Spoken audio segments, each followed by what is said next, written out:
Student, मैं राहुल कुमार आज आप लोगों को 9वीं कक्षा का गणित का अध्याय 1 संख्या पद्धति नंबर सिस्टम का दूसरा वीडियो में पढ़ाऊंगा। तो दूसरे वीडियो में हम लोग पढ़ेंगे अपरिमेय संख्या इरेशनल नंबर। अपरिमेय संख्या इरेशनल नंबर किसे कहते हैं? तो हम लोग पिछला परिमेय संख्या के बारे में अध्ययन किए हैं। तो परिमेय संख्या क्या पढ़े थे कि जिसे P बटा Q के रूप में लिख सकते हैं, वैसा संख्या जिसे P बटा Q के रूप में व्यक्त कर सकते हैं। तो आ गया अपरिमेय अर्थात परिमेय नहीं। तो परिमेय नहीं कौन होगा? तो जो क्या होगा? अपरिमेय संख्या, वैसी संख्या जिसे P बटा Q के रूप में व्यक्त नहीं कर सकते हैं। आ गया मतलब क्या? नहीं।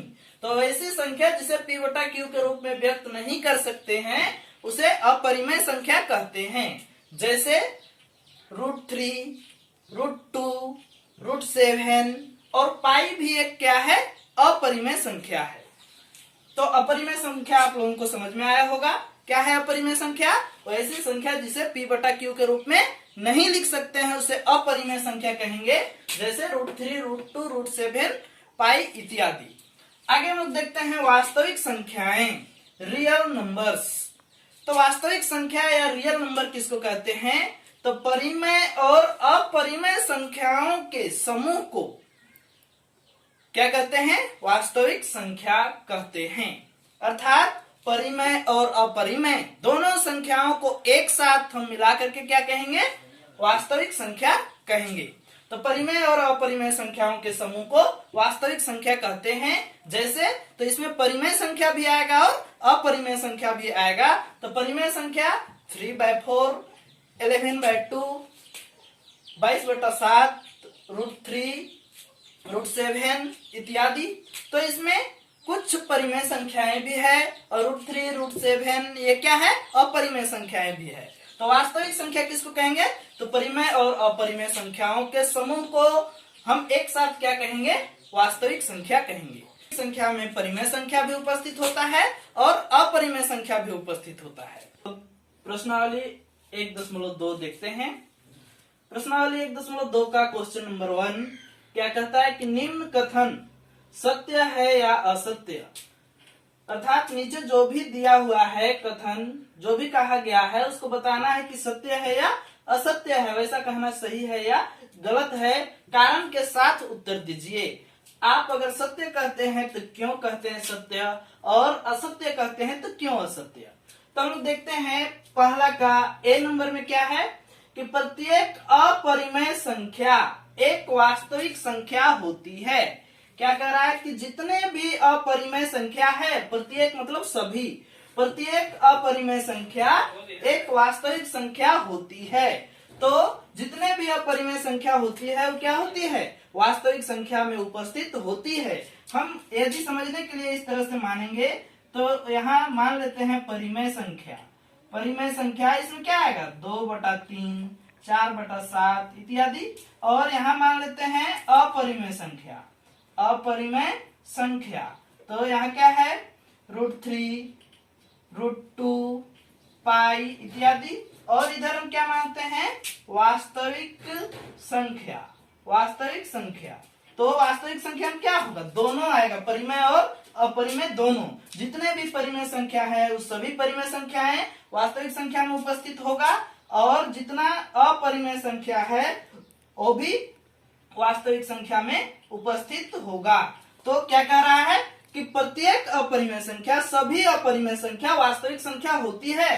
तो क्या है? ऐसा कहना सत्य है या असत्य है? तो ऐसा कहना सत्य है, क्योंकि जितने भी अपरिमेय संख्या होती है वो वास्तविक संख्या में उपस्थित होती है। क्योंकि वास्तविक संख्या का परिभाषा ही हम लोग क्या देखे कि परिमेय और अपरिमेय संख्याओं को मिला करके उनके समूह को क्या कहते हैं? वास्तविक संख्या।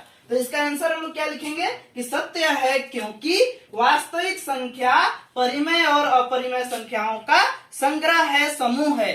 तो जितने भी अपरिमेय संख्या होंगे, प्रत्येक मतलब सभी अपरिमेय संख्या वास्तविक संख्या में उपस्थित होती है, वास्तविक संख्या होती है। इसलिए ऐसा कहना क्या है?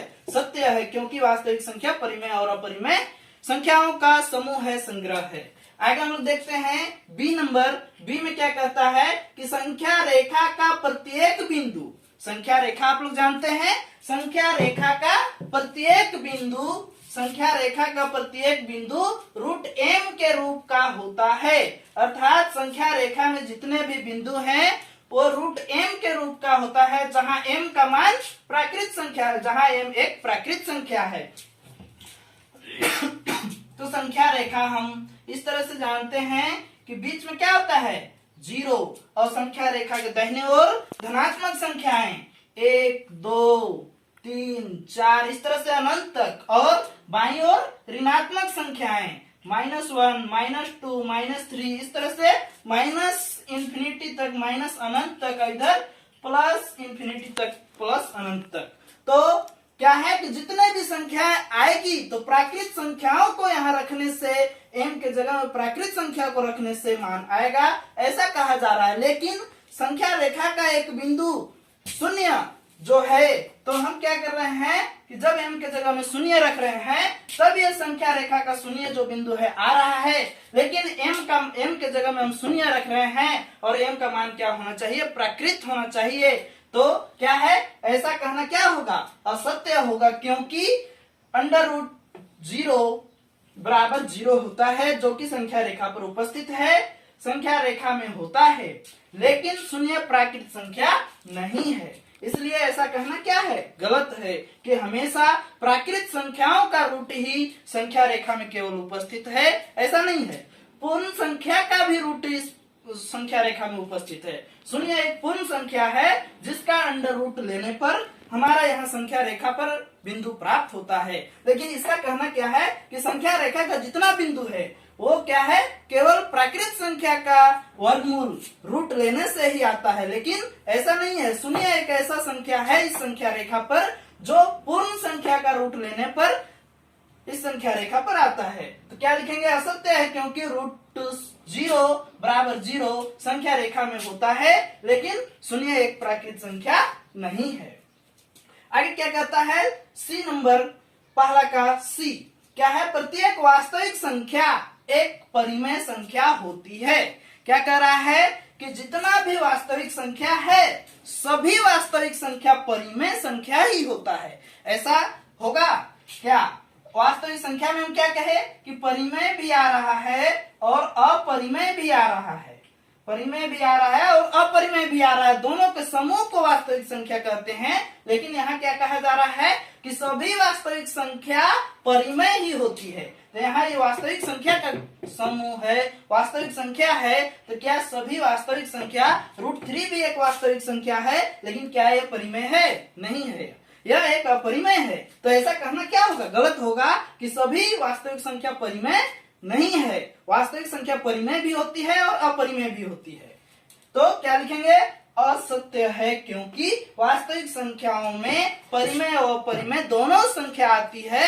तो केवल परिमेय नहीं होती है, परिमेय भी होती है और अपरिमेय भी होती है, इसलिए सभी वास्तविक संख्या परिमेय नहीं है। तो इस तरह से हम लोग ये पहला क्वेश्चन समझ चुके हैं। आगे हम लोग दूसरा क्वेश्चन,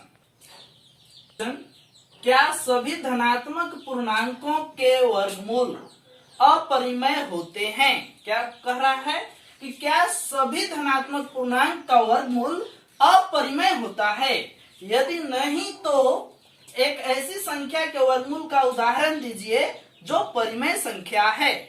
तो हम लोग क्या करेंगे, क्या सभी धनात्मक पूर्णांकों के वर्गमूल अपरिमेय होते हैं, तो नहीं। क्यों, क्योंकि 4 एक धनात्मक पूर्णांक है जिसका वर्गमूल कितना आता है, 2, जो परिमेय है, अपरिमेय नहीं है। तो एक और उदाहरण से हम लोग देख सकते हैं कि 9 एक धनात्मक पूर्णांक है लेकिन इसका वर्गमूल 3 आता है जो एक परिमेय संख्या है। तो इनका कहना है कि सभी धनात्मक पूर्णांक का वर्गमूल अपरिमेय है, ऐसा नहीं है। ये 4 और ये 9 का वर्गमूल हम क्या देखें कि परिमेय आ रहा है।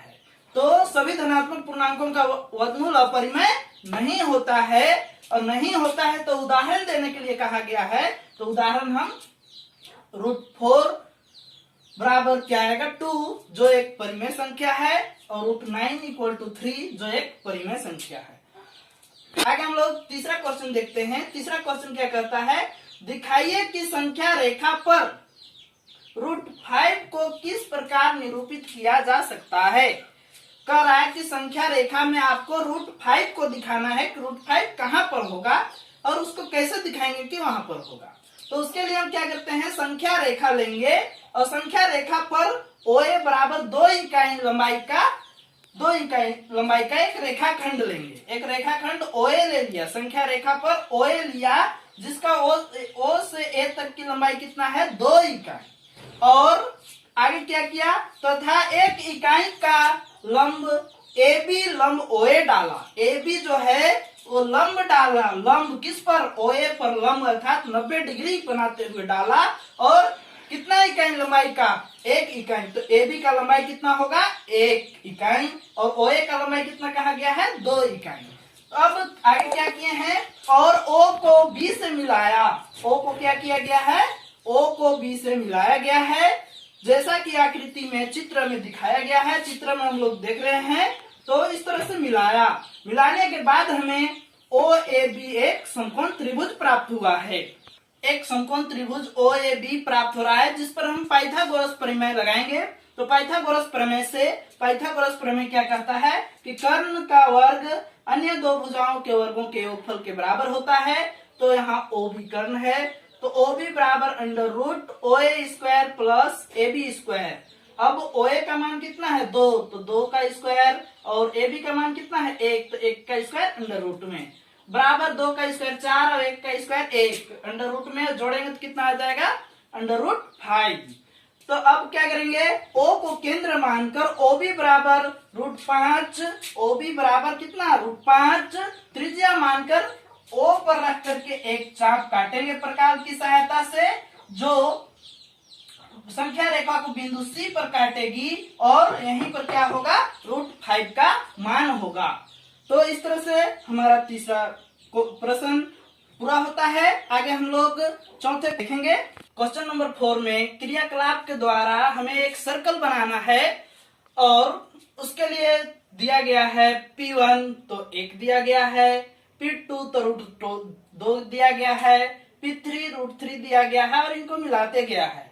और आगे हम P4 लेंगे तो √4, P5 लेंगे तो √5, P6 लेंगे तो √6, P7 लेंगे तो √7, P8 लेंगे। इसी तरह से जब तक पूरा ना हो तब तक लेंगे। तो इस तरह से हमारा सर्कल कंप्लीट हो जाता है। तो इस तरह से हमारा ये प्रश्नावली समाप्त होता है।